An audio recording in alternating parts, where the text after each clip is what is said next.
La rentrée scolaire se fit dans de bonnes conditions. L'année précédente, l'école était composée de 2 postes d'enseignants, mais la diminution des effectifs avait amené l'inspection académique à fermer une classe. Je me trouvais donc chargé d'école, à la tête d'une classe unique composée de 30 gamins. Cette année-là, je n'avais pas d'enfants à présenter au certificat d'études primaires. Les 2 élèves les plus âgés étaient 2 filles inscrites dans le cours de fin d'études première année. Je n'avais donc pas la pression de la préparation à l'examen de fin d'année, et c'était une bonne chose pour mon retour à la vie civile après mes 2 années passées sous les drapeaux, dont 18 mois en Algérie. Les quelques mois où j'avais enseigné à l'école du GIC, au cours de l'année 1959, m'avaient permis de me familiariser avec l'organisation à mettre en place dans une telle classe. Je répartis donc mes élèves en 3 groupes. Le premier était composé des gamins de 5 et 6 ans, inscrits en section enfantine et au cours préparatoire. Un second groupe était composé des élèves des cours élémentaires première et deuxième année. Enfin, le reste des enfants composait le groupe des grands, inscrits dans les cours moyens première et deuxième année, et 2 filles du cours de fin d'études première année. Chacun de ces groupes était composé d'une dizaine d'élèves environ. Les enfants qui fréquentaient l'école étaient tous filles et fils d'agriculteurs. Ils étaient sages et attentifs. Je n'eus donc pas de souci avec la discipline. Je n'avais pas non plus le désagrément rencontré au GIC 3 années auparavant. Les petits parlaient bien le français et aucun n'utilisait le patois local pour s'exprimer, comme cela avait été le cas précédemment. Par contre, j'eus la surprise, quelques jours après la rentrée, d'apprendre par mes élèves que le premier lundi du mois d'octobre, aucun de mes élèves ne viendrait en classe. La veille était le jour de la frérie annuelle. Cette frérie, comme il est de coutume, durait 2 jours. Ce lundi-là, je me retrouvai donc tout seul à l'école. Je fis acte de présence toute la journée. Les enfants m'avaient expliqué que c'était la coutume à Bazauges. Le maire de la commune accordait aux enfants de l'école ce que l'on appelait la journée du maire.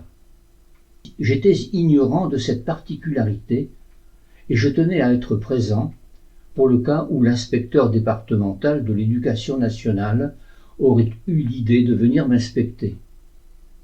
Il n'en fut rien et je retrouvai mes élèves le lendemain avec soulagement. Quelques années auparavant, la commune de Bazauges était dotée d'une classe unique. À la suite du baby-boom qui avait suivi la fin de la Deuxième Guerre mondiale, les effectifs de l'école avaient sensiblement augmenté. Il avait fallu ouvrir une seconde classe. Une nouvelle école avait été construite en dehors du bourg. Elle était distante de la première de quelques centaines de mètres. J'étais dans ces nouveaux locaux construits près du ruisseau qui allait quelques kilomètres plus loin se jeter dans la rivière Lantenne. La salle de classe était adossée au logement de fonction. Le maire m'en avait remis les clés. Je n'allais pas l'occuper. Je continuais à loger aux Rivières chez mes parents. J'avais toutefois investi la cuisine où je comptais prendre les repas que ma mère me préparait chaque jour et que je transportais dans des boîtes Tupperware. Au rez-de-chaussée, l'appartement se composait d'une salle de séjour, de la cuisine citée précédemment et des toilettes. Un escalier donnait accès à l'étage où 2 chambres et une salle de bain complétaient ce 3 pièces, mises à disposition de l'enseignant nommé sur le poste. Il avait été occupé l'année précédente par un couple de collègues. Ceux-ci étaient maintenant nommés dans la région rochelaise. Ma collègue femme avait assuré la classe des petits, son mari étant lui-même nommé dans une autre commune. Mon collègue, Guy Jonchère, avec qui j'avais joué dans la pièce La Dame aux Camélias, comme cela vous a été raconté dans mon livre Le Certif, assurait la classe des grands et dirigeait l'école. Elle était située dans les anciens locaux mitoyens de la mairie, à la sortie du bourg. Guy, lorsqu'il avait appris la transformation du poste double en classe unique, avait demandé son changement comme sa collègue.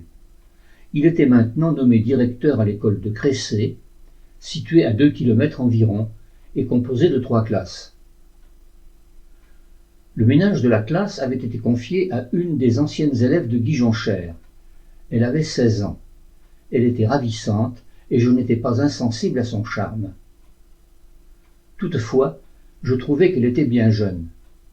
Je venais d'avoir 24 ans, et même si l'idée de la courtiser me traversa l'esprit, je ne me hasardai pas dans cette démarche, d'autant que j'appris qu'elle était amoureuse d'un jeune garçon étudiant, voisin de l'école, et de 2 ans son aîné.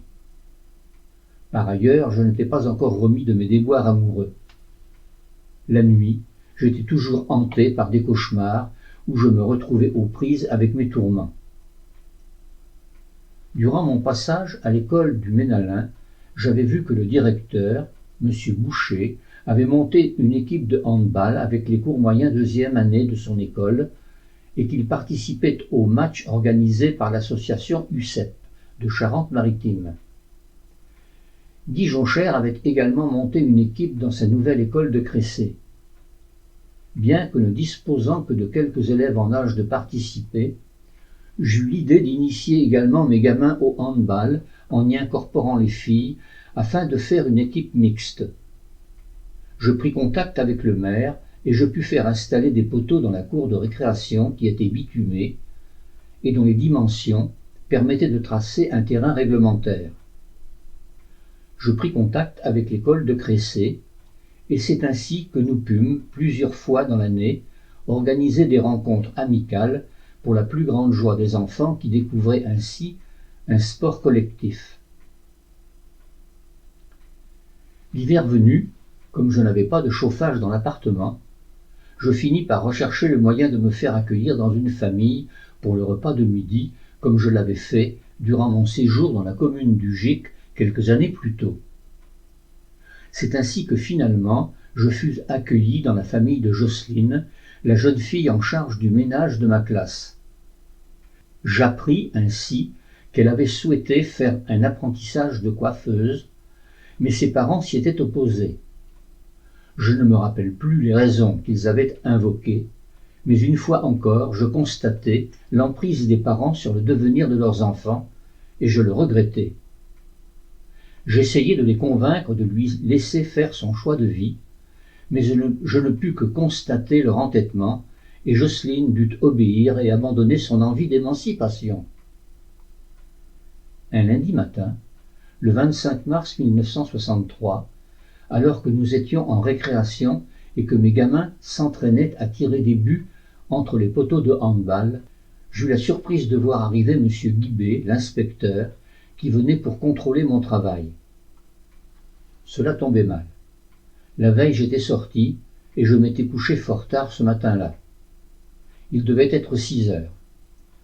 Mon père était déjà levé lorsque j'étais sorti de mon véhicule et j'avais lu dans ses yeux une lueur de reproche.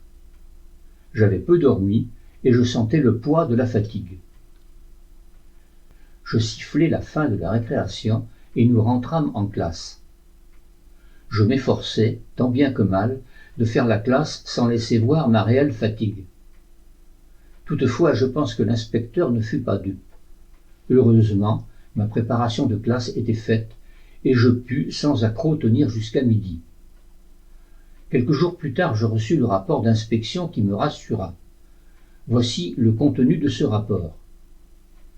Tenue d'ensemble de l'école, école récemment construite, salle de classe bien tenue et décorée, registre très bien tenu. Organisation pédagogique, cette école à classe unique a été organisée de façon rationnelle. Les divisions ont été groupées en sections de travail, leçons communes avec sa technique spéciale et exercices gradués. Bonne répartition des élèves suivant l'âge et le niveau scolaire. Fréquentation scolaire, bonne fréquentation scolaire. Œuvre postoscolaire, bien. Éducation physique très régulièrement assurée. Examen critique de l'enseignement et conseil. M. Berland a établi une progression annuelle et des répartitions mensuelles. Il tient régulièrement son cahier journal et rédige des fiches détaillées pour les matières principales. Il a encore rassemblé une documentation et du matériel utile. Il obtient de tous ses cours, soins et applications. L'apprentissage de l'écriture à la section enfantine et au cours préparatoire marque des progrès visibles. Les cahiers présentent des travaux bien choisis, contrôlés très sérieusement. Série des cahiers du cours de fin d'études, c'est bien. Jeu de lecture au cours préparatoire, grâce à l'utilisation judicieuse d'un bon matériel de lettres et mots mobiles. Bonne surveillance. Au cours élémentaire, étude d'une règle d'orthographe avec application, bien. Au CM et au cours de fin d'études, contrôle de sciences appliquées, le courant électrique, puis leçon du jour concernant des notions nouvelles sur ce sujet. Ensuite, croquis sur le cahier d'observation et explication. C'est bien ainsi que, sous une forme rassemblée, l'on doit comprendre la leçon en école à classe unique.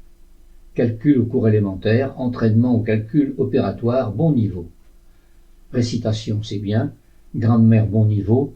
Lecture, assez bon. Conclusion, maître sérieux, travailleur, organisant bien sa classe et obtenant de ses élèves des efforts payants. L'inspecteur d'académie avait ajouté ses encouragements et la note de 13,5 m'avait été accordée. C'était une très bonne note pour un premier rapport d'inspection. Je savais, pour en avoir discuté avec mes collègues durant mes passages à Montguyon et au Maine-Allain, que les notes d'inspection commençaient aux alentours de la moyenne et qu'elles augmentaient au fur et à mesure de la carrière lorsque les inspections étaient satisfaisantes pour s'achever en fin de carrière à 19,5 environ. Cette note était déterminante pour les changements d'échelon et cela influait sur le montant de la paie. Elle intervenait aussi au mouvement lors des candidatures à de nouveaux postes. Ceux-ci étaient attribués au barème et la note d'inspection comptait double dans son calcul.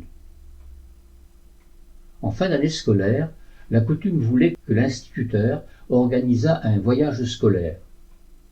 À Bazauges, le nombre d'enfants ne permettait pas de remplir un quart. Pour des raisons financières, le quart était complété par des parents d'élèves qui accompagnaient les enfants.